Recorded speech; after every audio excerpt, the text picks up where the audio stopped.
Okay. So for all of you that just joined, welcome to today's webinar on redefining success. What does progress look like in BFRB recovery? My name is Vedrana Mirkovic, and I will be talking today mostly about my experience in working with BFRBs in trichotillomania program. Okay. Before we begin with the theory and practice and the official part of this webinar, I would like to invite you to think about these three questions. I'm going to read them. To think about these three questions, because more or less during our whole therapy process, many of the things that we talk about come down to really understanding the answers that we can get from these three questions. Of course, only if you're ready or interested or motivated to think about them, you can. I hope that by the end of this webinar, you have a slightly different outlook on your answers and these questions in general. So the first question is, how do I talk to myself when I pull? Second question is, as long as I pull, what do I not notice? And third one is, my fantasy is that if only I didn't pull, I would be able to do what? Okay. You can write down your answers or just keep them in mind in the next 45-50 minutes. So by the end of the webinar, you can remind yourself on what your answers were and if they changed in any way during my presentation. Yes, one more practical thing. At the end of the webinar, so the last 10 to 15 minutes, depending, I will be answering any of the questions you may have. You can just type them in the Q&A section.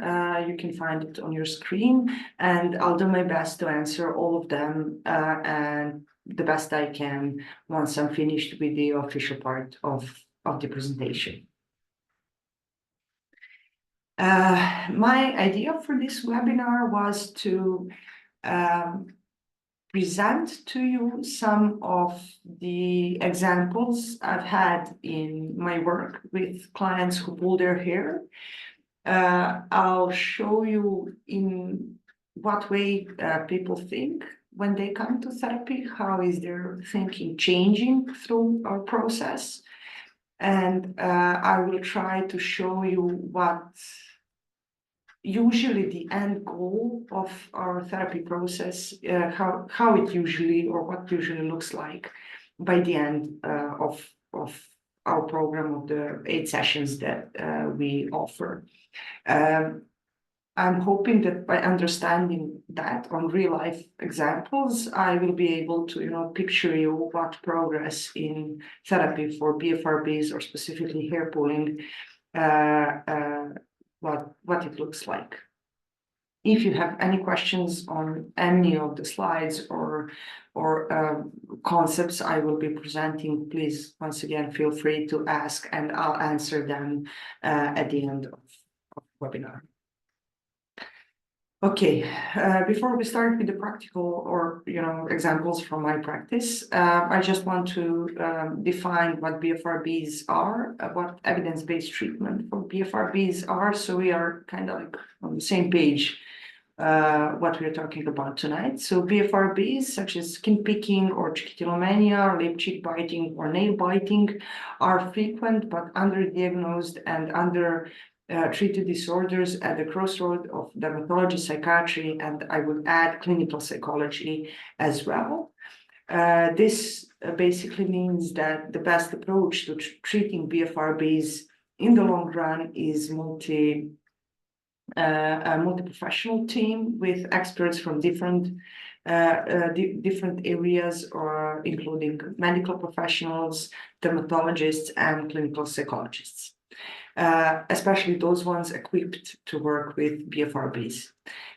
When we do talk about body-focused repetitive behaviors, we are thinking about compulsive manipulation of the skin, nails, or hair.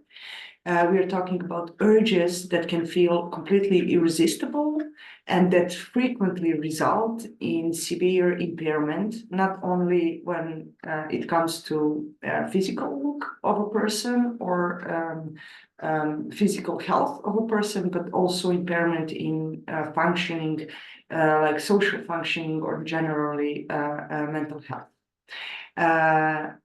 My experience is, and that is what evidence is showing us as well, is that many people who struggle with hair pulling have repeated but unsuccessful efforts to stop pulling their hair. Many of them, of course, due to this, feel hopeless or helpless that this habit can be changed or that they can really live a life without hair pulling in their lives. BFRBs often compromise quality of life and can be associated with depression and other comorbid disorders. And as I just said, that really is logical because whatever we, try to do, and if we do it repeatedly and we fail repeatedly, or at least we feel like we failed, we are going to start feeling hopeless and develop some kind of depressive states or anxious states. So it's really logical that when we are talking about BFRBs, we can also count on some other comorbid disorders or states that our clients go through.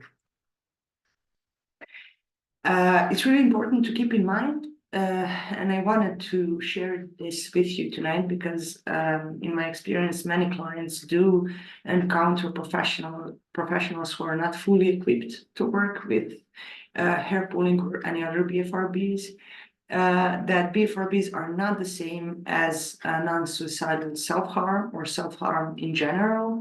And also BFRBs like hair pulling are not necessarily a result of traumatic experience. One of the best definitions I've ever read of BFRBs is this one, that BFRBs are not simple habits or single behaviors. They are chains of behaviors, sensations, thoughts, and feelings that need to be understood and addressed individually. This part, and this is why I like this definition, is really important because it emphasizes all the complexity of hair pulling as a habit or hair pulling disorder. And what my intention is to present to you all tonight is exactly that. How we manage to work with something that looks so simple, like I just pull my hair, but yet is so complex that people can't just stop doing it. So you pull your hair, okay, just stop doing it. That would be an easy way out, right? Many people try that and they don't manage to do that. They do not manage because this is a complex habit, or as this author says, this is a chain of behaviors, of sensations, thoughts, and feelings that need to be understood individually. What we know from science is that evidence-based treatments are the best treatments, no matter what we are trying to treat. When we talk about evidence-based treatment, we talk about approaches to treatment that are based on scientific research and facts. They are proven to be most efficient, safe, and offer high-quality care. They are not a set of tools or just the right way of thinking, just that right positive thought that you need to learn so you can help yourself. So evidence-based treatment is not a single thing. It's a framework, and it can contain many approaches that are scientifically proven to work efficiently in treating different things. In this case, in treating hair pulling. Inside of that hair framework, approaches can really vary and be quite different. The letters that we know work for BFRBs are these ones. So for one, acceptance and commitment therapy is an approach that is scientifically proven to work for treating hair pulling. Dialectical behavior therapy is another one. habit reversal therapy is third one, and comprehensive behavioral therapy is a fourth one. I can imagine that some of you, maybe even all of you, heard about some of them. Probably the most well-known is habit reversal therapy. All of these letters that are used in treating BFRBs come from cognitive behavioral therapy as a conceptual framework. So these are all approaches developed based on cognitive behavioral therapy. Why am I saying this? Because what we are using in our therapy process is exactly that. We use CBT as a framework, and inside CBT, we are using habit reversal therapy and acceptance and commitment therapy as specific approaches that we offer and work on in our therapy program. What we also offer is private counseling and therapy. We do offer a team of therapists that is specialized in working with hair pulling, and a therapy program that is structured based on empirical evidence on what really works for hair pulling. Again, but besides that, what I really want to emphasize is that our therapists, and if you go to our YouTube channel and check out our webinars, you can see some of them or some of us over there. So our therapists are, as well as our clients, really unique. And what also evidence is showing us, but my experience also is this, is that one of the most important elements of a successful therapy process is a therapeutic relationship, so a relationship between a therapist and the client that feels safe, that feels trustworthy, where there is honesty, and where there is not necessarily always kind guidance on the side of a therapist. Our clients are, as we see that, equally responsible for progress or success in therapy, the same way our therapists are. And I put this here because more often than not, when clients do come to our program, they expect, which is of course normal and completely valid, they expect that our program serves, only as a tool to learn just a few new behavioral or cognitive or emotional strategies that will help clients change hair pulling habits. That's not what reality is showing us. The reality of our program is that we as therapists can't change this habit for you. You can do that, but we can help you and support you in that process. Based on this is what most of or all therapy basically is. Okay. My intention was, as I mentioned at the beginning, my intention was to show you some examples from my practice, from my experience in working with TrichStop. Those examples are more or less what most clients or an average client say during therapy process. But I do want to emphasize one really important thing here is that when we are talking about progress, we are not talking about a linear path that a person just takes and that's it. You have these 10 steps, and if you do them properly, on the 11th step, you'll be, I don't know, healthy, or you'll be out of this habit for the rest of your life, or whatever the expectation is. So progress is never linear. If it was linear, it would be a sign that something has gone wrong. It's completely normal and expected and healthy for people to have hard time changing, because we only change hard if we have strong sense of identity. And if we didn't have strong sense of identity, we wouldn't really be able to live or exist. okay, on this planet. So it's completely normal and healthy that change is hard, especially if you're talking about something that seems so simple and yet is so complex, like hair pulling is. Because of all this, progress can never be linear.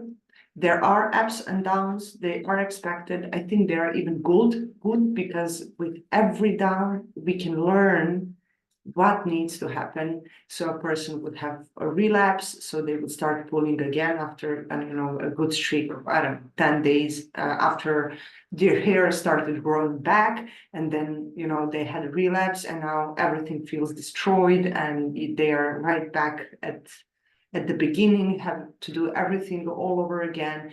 I know it feels like that, and it is true for clients who have been trying to stop for many years.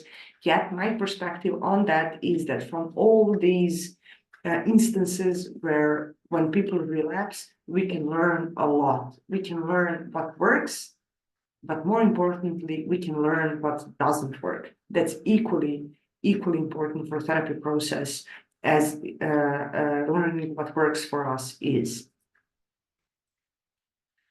Okay, so one of the I will try trying to categorize everything that I want to say. I wanted to present some I call them steps, but again, those are not like real steps in therapy or real sessions that you go through. More or less, those are stages of change, of progress that happen in my experience, in all the successful stories or all the successful clients I've had.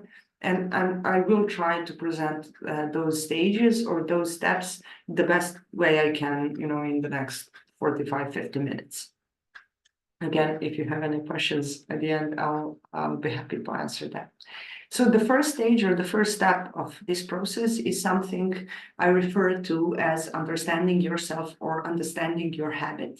Really important or useful thing that helps both me and my clients understand themselves and understand their habit is awareness training, part of habit reversal therapy. At the same time, understanding oneself or understanding this habit is probably, or asking clients to practice awareness of something they want to change is probably the worst thing you can ask a person who wants to stop pulling their hair. Why? Generally speaking, when clients come to therapy, their task is to talk, think, and feel all the things they want to change. So if you're coming to therapy trying to decide, I don't know, which job you want to do for the rest of your life, you'll be reluctant to really think about it because it creates some kind of anxiety. For example, what if I chose the bad profession, the bad job, take the wrong career path, etc. Similar thing is with hair pulling. People come to therapy wanting to change something, and the first thing I ask them, or we ask them, is to think about that thing they want to change. That can create a lot of anxiety. And we usually see that when we start, or when clients start doing awareness training, and they start maybe pulling more or feeling more urges in a day than they used to. That's a sign, first, that they're doing awareness training properly. It is expected that hair pulling increases during the first few days of awareness training.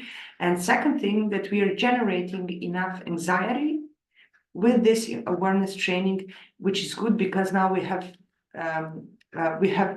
something to work with. So understanding yourself, understanding your habit also means understanding all the emotions or states or thoughts that come with this habit, not necessarily anxiety. That was just my example. Some clients believe that the more they talk about hair pulling, the more they will reinforce their habit.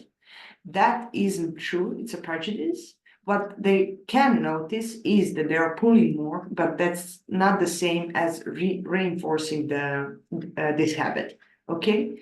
And One more prejudice that clients often come with in the program is this idea that only if they understood hair pulling, that would mean that they need to accept hair pulling as a thing they have for the rest of their lives. This is also not true because by understanding hair pulling, we will open the door to changing it. We can't change something that we do not understand. Here is an example of a client who said to me,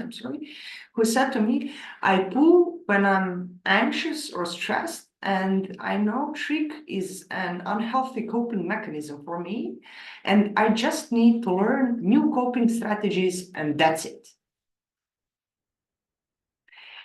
If it was so easy that only, by knowing theory behind our problem, something we are struggling with, that if only was enough to know about stuff that we want to change, so we can change them, then, well, to tell you the truth, psychology probably wouldn't exist, or therapy, and none of us would have jobs. So when clients do come with this idea, I know everything there is to know about hair pulling because I know that this is a coping mechanism. This is a self-soothing strategy, call it whatever you want. And I don't need to understand this habit further. I just need to change it. What people do or clients do, they skip one step.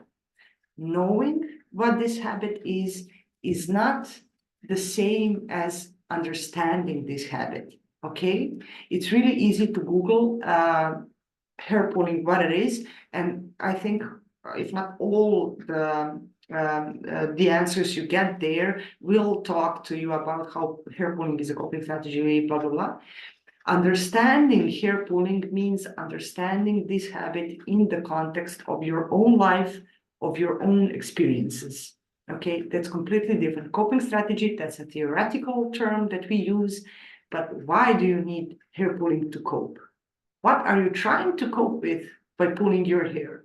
Those are completely different questions that require both a therapist and a client to look deep into clients' experiences so they would be able to understand that part. But I do firmly believe that it can be really helpful for clients to know everything there is to know about their habits, to know the facts, to understand how treatment looks like, to maybe even have prior experience in treatment. I think those can be really helpful things in therapy, but knowing about all that stuff is not the only or the whole path to change or to progress. The other example is this. As soon as I start pulling, my mind focuses only on that or on finding that one right here. And as long as I think about that, I stop thinking about anxiety, for example. This sentence is telling us, it takes us a step further into understanding what hair pulling is for this specific client. She is talking, or he is talking, never mind, but she's talking about anxiety here and how she stops thinking about anxiety. Understanding that part tells us a lot about how helpful pulling is for this person, how functional response pulling is to her state of being overwhelmed with anxiety. For her, pulling gives you a break, gives her a break from the anxious world, from the anxious event that just happened, from any kind of anxious thoughts or experiences that she keeps inside herself. In this sense, pulling is trying to help her feel better, or at least to feel less anxious, to feel less bad. Okay, in that sense, when we say pulling is a coping mechanism, what on a real life example we are really saying is that pulling has intention to help, not feel something or feel something else, not think about something or think about something else. Why is this part important before I move to the next part? Because in my view, from my perspective, progress in therapy means getting closer to something that feels so distant to us, like, for example, hair pulling is. So mostly when clients come to therapy, they speak about hair pulling in a sense that hair pulling is something that, dramatically speaking, exists outside of them. It's something that's completely out of their control, something that maybe even has the power to control them. So it's not like I feel an urge and have to pull. It's like the urge feels so irresistible. Sometimes I don't even feel it's like my urge. It's something that really keeps them pull. Okay.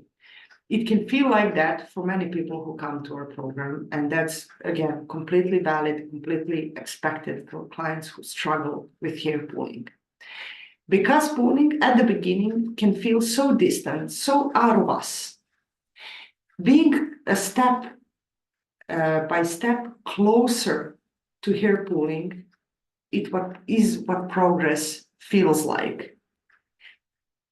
Getting to know better that thing that feels so, vague, so unfamiliar, so distant, getting to know or understand better that part is what progress really feels or looks like in working with hair pulling.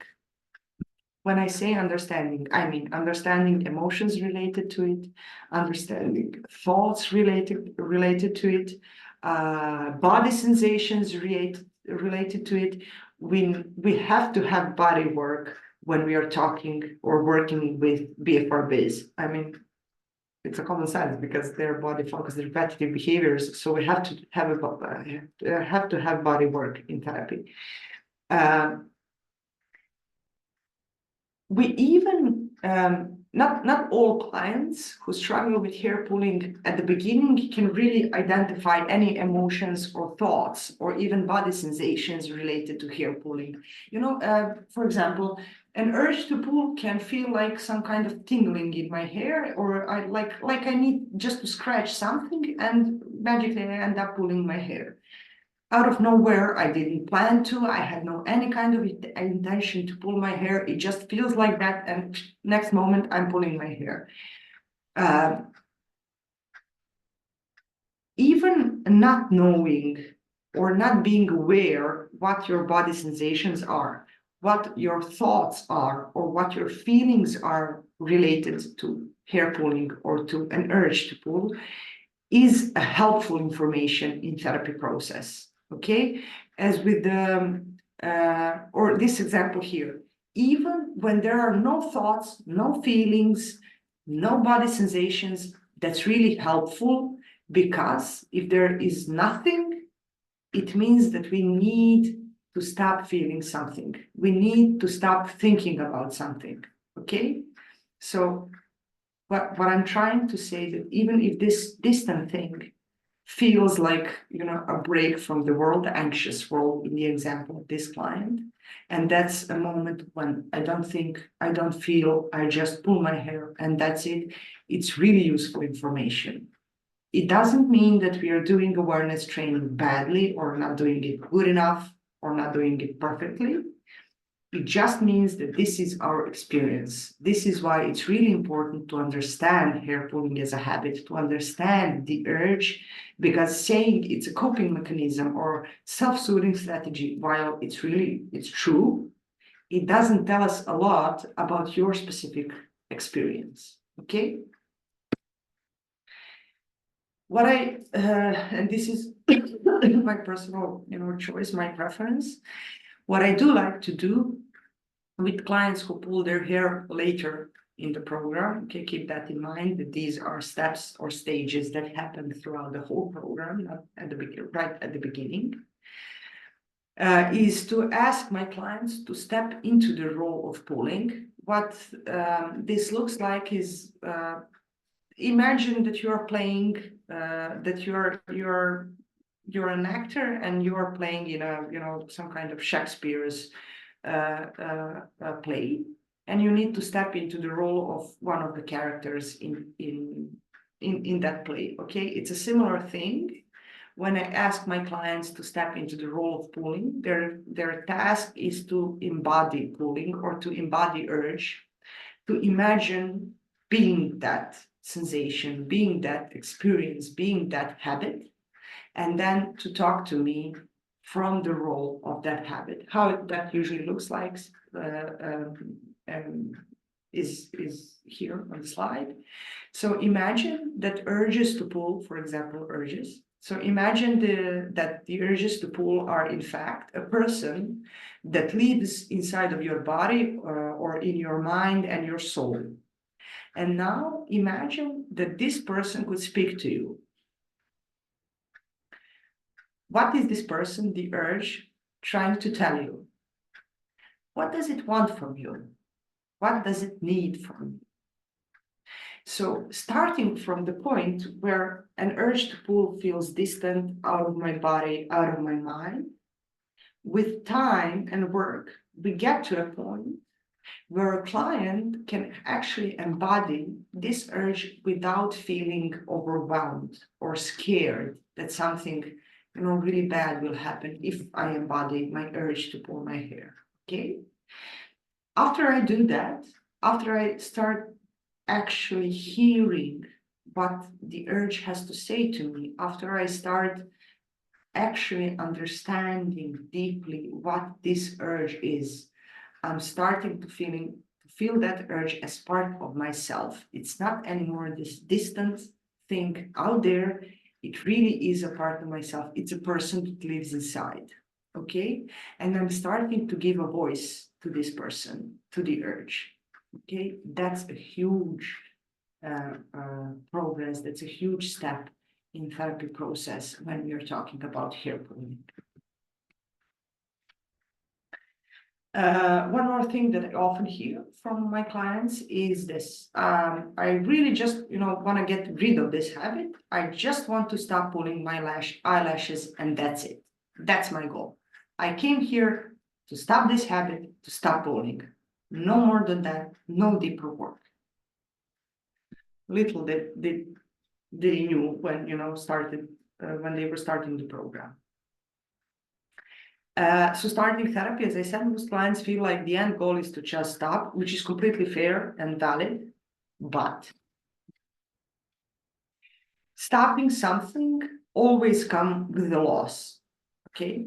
So stopping to pull your hair, you will lose a habit that has been, with you for, I don't know how many years, 10, 15, 20 years, depending on a client.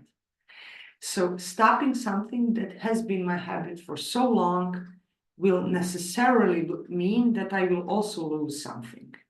But losing hair pulling, if we remember that hair pulling is a coping strategy, or if we remember all these examples that hair pulling has a specific meaning, specific function in our lives that is connected with our experiences, with the way that we see and process the world. By just stopping, there is a huge risk that we will lose something that actually is healthy or helpful for us. Some parts of hair pulling are healthy and helpful. Therapy is there to help you understand which parts are healthy and helpful and to help you keep those and let go of the parts that you don't need anymore. But just stopping hair pulling just like that, waking up tomorrow and you stopped, there is a risk that you will lose something that would really serve you good if you manage to understand. So the question there I usually ask my clients is, what else would you lose if you woke up tomorrow and you just, stop pulling? Everything else in your life is the same. Your inner life, your life in the real world, everything else is the same. Is there anything else that you would also lose alongside pulling?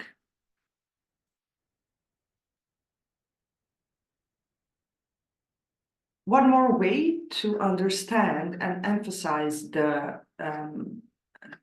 function of pooling in clients' lives, or to help clients understand how, out of all possible things, hair pulling at some point was the best possible strategy a person had at the time, in the given context, based on experiences they had, age, a class, whatever. So based on the whole context, hair pulling is the best thing a person had in some moment of their life. Why am I saying this? Because we know from psychology and psychotherapy that people live the best they can. That doesn't mean that all people live healthy or fulfilled lives, unfortunately. It only means that they are living the best they can based on everything that happened to them, they've been through, where they've been, like physically, what was happening to their parents, to their families, to their local communities, to their countries, etc. So given all that, we are always choosing what feels and seems the best in given circumstances. It's the same thing with hair pulling.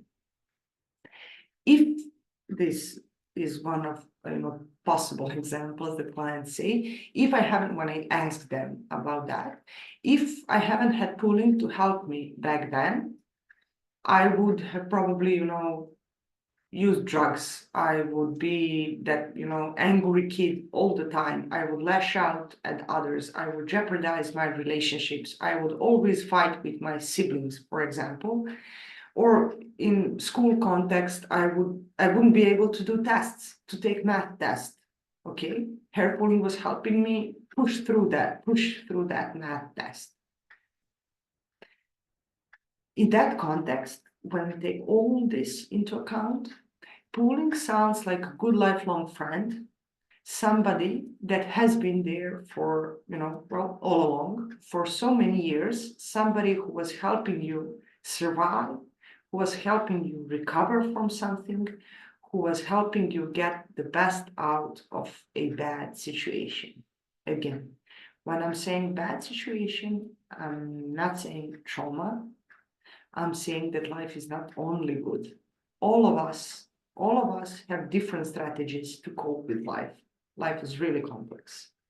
Some of those strategies can long-term be bad for us. Some of those strategies don't. For example, or some of those strategies are even, really socially acceptable, like binge watching.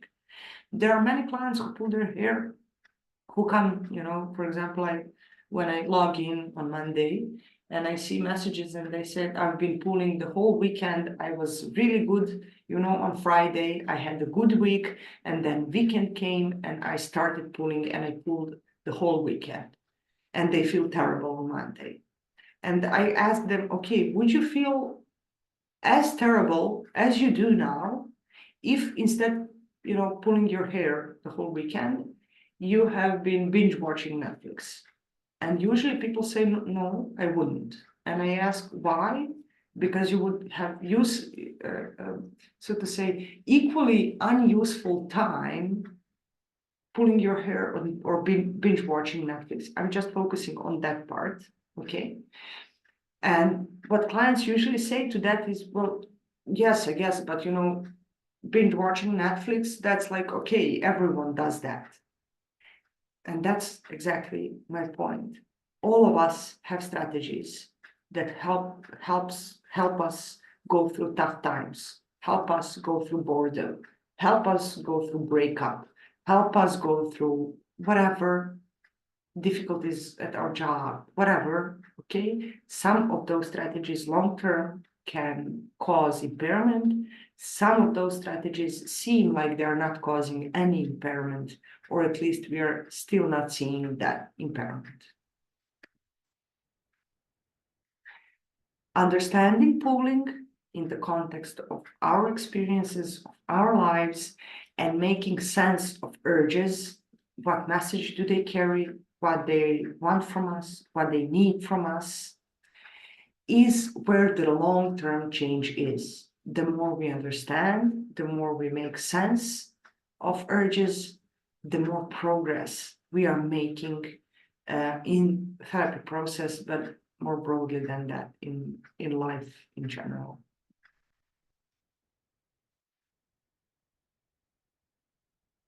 Only by understanding what we need, we can understand what we need to do to meet or satisfy that need. Meaning that only by understanding if hair pulling is helping us with anxiety, with I don't know, being, when we talk about kids, being, you know, afraid of a test, with perfectionism, with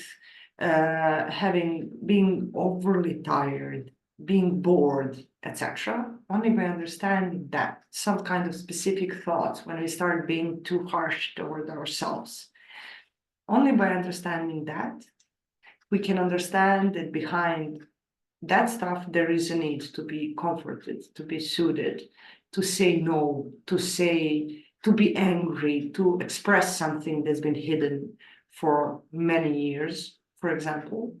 So only by understanding that can we understand what else we need to do, what's the alternative healthy behavior, so we can meet that need that's hidden behind an urge. This is why we need to learn to listen to an urge, to learn how to step into the role of an urge and to hear what kind of message it has for us. Okay, some of the tools that we are offering our clients, and I'm sure that many of these are something, if you ever Googled how to, you know, stop pulling my hair, many of these are something, or if not all, something that you already came across. Again, I invite you to think about them in the context of this webinar and what I've been talking about. On one hand, we have competing responses and stimulus control techniques that are really, really important stuff. But it's not enough to just choose out, you know, 3 competing responses that I'm going to do from now on. It's really important to understand in what context do I need them. Is that in the car in front of a mirror, when I'm alone, when I'm with somebody, etc. To really understand their purpose, and then to allow myself time and space to practice. First, to see if they really work for me, and then to learn from every instance when these strategies do not work for me. The other concept that we use is mindfulness. Again, not just practicing like 5 meditations that are best for hair pulling, understanding where we have conflict, where we have anxiety, why we have anxiety, what kind of thoughts are provoking our anxiety, and then focusing on working only with them. Acceptance and willingness, relaxation, accepting and being willing to explore even hard experiences, negative thoughts, negative feelings, etc. Relaxation techniques, rediscovering positive inner narratives, or working with inner child. What I mean by that is that this whole process I've been talking about, so understanding what kind of narrative, how do we talk to ourselves, how do we treat ourselves, and then trying to redefine that to learn or to understand how we can speak to ourselves with more kindness. Okay. Before we finish and we start, and I start answering your questions, if there are any, again, feel free to write in Q&A section. So before we finish, I would like to invite you to think again about the questions from the beginning of the webinar. The first one is, how do I talk to myself when I pull? As long as I pull, what do I not notice? And my fantasy is that if only I didn't pull, I would be able to do what with my life or with myself. If any of you answered these questions right at the beginning, I invite you to pay attention to the answers now if anything changed there. If you didn't answer any questions, then I invite you to think about how do these questions sound now after everything I talked about. Do they make more sense now than they did at the beginning? Do you feel any differently now than at the beginning when you hear them, when you hear me asking them again? Do they sound less crazy, less irritating, more crazy, more irritating? That's also an option. If there is any change in understanding, what am I asking you here? If you were with me trying to do this exercise, and it really isn't the best possible context for that, that slight change that you might have noticed is progress, is small change that is expected to happen in our therapy as well, because you start thinking about hair pulling not as your enemy, not something that is attacking you from the outside, not something that is trying to, I don't know, for example, ruin your life, but something that has something important to say to you. You just don't know how to hear it. Okay. And as an example, I wanted to, you can find this on our site, trichotillomania.com, on our trust pilot or review page. One client and what she said about our therapy and her experience with our program is that it really pictures well what I've been talking about. When I first started this program, I only expected to learn some ways to keep my hands out of my hair so I could get on with the rest of my life. I wasn't expecting to learn so much about myself and how much my life has been shaped by different experiences. I'm glad I did. Hair pulling has been a problem for me since I was a child, and I never understood why I did it until now. This program has helped me repair my relationship with my hair and myself. I'm grateful for stumbling upon it, and I would recommend anyone else struggling to check it out. Okay, also good commercial for us, but more important than that are the bolded parts of it. We start with one expectation, just give me a few strategies and that's it. And then we dive into this deep process of understanding what urges really are for us and in our lives. Once again, I want to remind you that BFRBs are not simple habits or single behaviors, that they are chains of behaviors, sensations, thoughts, and feelings that need to be understood and addressed individually. Thank you for being here with me. And again, I'm inviting you to ask any questions that you may have about what I have been talking about or about our program and how things work. Also, if you don't have any questions now or not feel ready to ask, you can always check our site. You have some free resources there. One is our blog with many different articles, both scientific, therapeutic, and real life experiences. You have our YouTube channel. You can also find our webinars on our site. You also have our social media profiles, Facebook group, our Instagram profile, and our TikTok profile. Feel free to follow us or to write to our support team at support@trichotillomania.com, and I'm sure they will gladly give you all the information you may need, both about hair pulling or our program. I'm just reading a question, sorry. So I want to ask if the sessions with psychologists will only be text-based, I'm guessing, or also video calls like meeting. Our program, the basic program, is text-based. This is because we are working all around, the world, and it's not always possible to offer video sessions. When we have available therapists for different time zones, this also has to be taken into account. We can also offer weekly or bi-weekly video sessions, but we can't always guarantee that we have available therapist or psychologist for your time zone. Okay, this is why our main program is on the text-based therapy program, because this is the way for us to be able to answer to anyone's need from whatever in the world.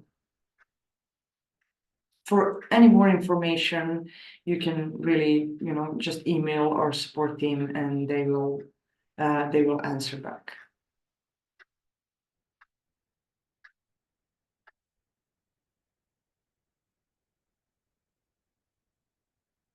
Okay.